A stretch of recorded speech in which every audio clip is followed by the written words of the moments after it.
Igan, hanggang sa kasalukuyan nga, tuloy-tuloy pa rin itong sunog na nagsimula raw ayon sa ating impormasyon mula pa rin doon sa lugar. Alas 6 daw ng umaga, nag-start itong sunog. Nagsimula daw itong sunog sa may upper right gym nitong area sa may Camp Crame at sa may table tennis daw po ito. At kanina nakita natin na may mga dumaan na ritong ilang mga bumbero mula sa Quezon City Fire Station at pumunta na rin daw po ang Aguinaldo Fire Station para po i-apula nga itong apoy na hanggang ngayon nararamdaman pa rin po natin yung amoy ng usok dito, amoy plastic. Medyo hindi maganda yung amoy dito at tuloy-tuloy pa rin po ang malakas na ulan ngayong umagang ito. At mamaya-maya, may nakita rin ho kami yung mga dumaan dito na isang ambulansya ng PNP na pumunta na rin sa area para sa kung sakaling meron mang emergency na may nasaktan doon sa area ay pwede po nilang matulungan. Yan muna yung mga pinakahuli nating update at makikita nyo ngayon sa video ang apoy na nagsisimula nga po sa may area ng upper gym ng Camp Crame dito mismo sa loob ng kampo dito sa Quezon City. Makikita nyo po ngayon ang ilang mga fire station at ilang mga media pa na patuloy na inaapula itong apoy na hanggang sa ngayon po ay nararamdaman o nararanasan nitong gym dyan sa may area po ng dito sa Camp Crame mismo. Ayan, makikita nyo po sa inyo mga monitor ang ilang ating mga magigiting na kahit po inuulan yung ating mga firefighters ay tuloy-tuloy pa rin po ang kanilang pag-apula at pagtupad sa kanilang serbisyo para po maapula nga po itong apoy dito po sa may gym ng Camp Crame dito po sa Quezon City. Maya-maya, Igan, ibibigay namin sa inyo ang mga susunod pang update tungkol sa nangyayaring sunog dito. Balik muna sa inyo dyan. Okay, maraming salamat. Love Anyover. Sa ibang balita, 2 bloke po ng cocaine na aabot sa 10 milyong pisong halaga na samsam ng mga otoridad sa bypass operation sa Taguig City. 3 ang nasa kote sa operasyon. Darito ang report ni James Velasquez. Ano kayo? May pag-cooperate. Hindi na nagawang manlaban ng 3 lalaking ito matapos sila mahuli sa akto nagbebenta umano ng droga sa loob ng parking area ng isang mall sa Taguig kagabi. Mahigit 1 buwan na raw minaman-mana ng mga puwersa ng PNP Anti-Illegal Drug Special Organized Task Force si Jose Bastin alias Jimmy, isang Filipino-American na nakatira sa Angeles City sa Pampanga. May report kasi nagtutulak siya ng cocaine. Nahuli rin sa bypass operation sina Edelberto T. at Albert Joaquin O. Napagkasunduan daw ni Bastin at ang police asset na sa parking lot ng isang mall magkita para sa transaksyon. Modus operandi na raw ng ilang drug pusher na sa loob ng mga pribadong establishmento magbenta ng droga para di madaling mahuli.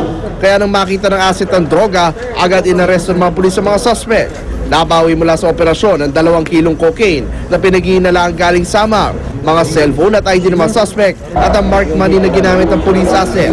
Tinatayang may street value na 10 milyong piso ang 2 bloke ng cocaine. Iniimbestigahan na ng pulisya kung bahagi ito sa libo-libong kilong cocaine na natagpuan sa dalampasigan ng Samar noong 2009. Pero malaki raw ang posibilidad na galing Samar ito dahil 400,000 pesos na lang daw ang presyong kanilang inaalok para sa droga. Ang cocaine kasi, kung sa market value is like shabu, 5 million a kilo. Pero itong Samar Bricks, binibinta lang nila ng 400 a kilo eh. Kaya mabilis. Wala silang puhunan yan kasi galing ng Samar yan eh. Bagamat aminado si Bastin na nagbebenta siya ng droga, unang beses pa lang daw niya ginawa ito. I'm not a dealer. I'm not, I just caught up in a game and it's my fault. I mean, I don't have this stuff. I don't have it. So what I just did was like, I'm just the middleman. I communicate with both sides and it comes true. I get it, I hand it over and I just make a little commission out. Makakasuhan ang paglabag sa Republic Act 9165 o Comprehensive Dangerous Drugs Act ang mga suspect. Para sa unang balita, James Velasquez reporting.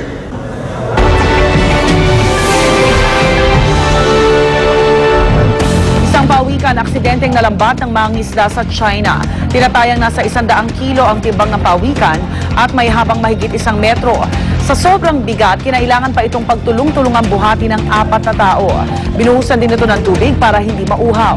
Nakita po sa shell ng pawikan ang ilang Chinese characters at numero. Contact details pala ito kung saan nanggaling ang pawikan.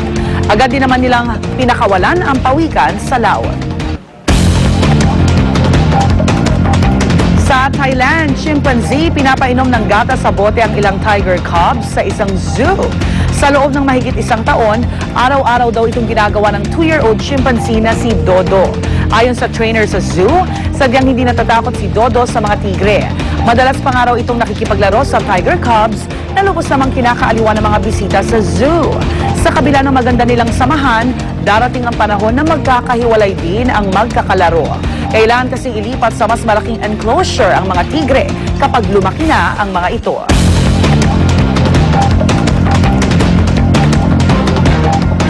Oras na para sa unang chika, ihatid po ni Luan.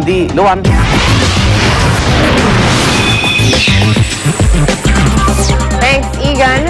Pregi actress na si Jessica Alba rumampa sa red carpet premiere ng pelikulang Spy Kids 4D. Nakasama niya sa event ang film director na si Robert Rodriguez at ang kanyang co-star na si Danny Trejo. Ayon kay Jessica, happy siya nakasama or makasama siya sa naturang pelikula. Nais nga raw niyang ipapanood ang Spy Kids sa kanyang daughter na si Honor Marie. Ipinagbubuntis ngayon ni Jessica ang ikalawang anak nila ni Cash Warren. Unang hirap, isang totoo ang unang hirap, ang saya-saya.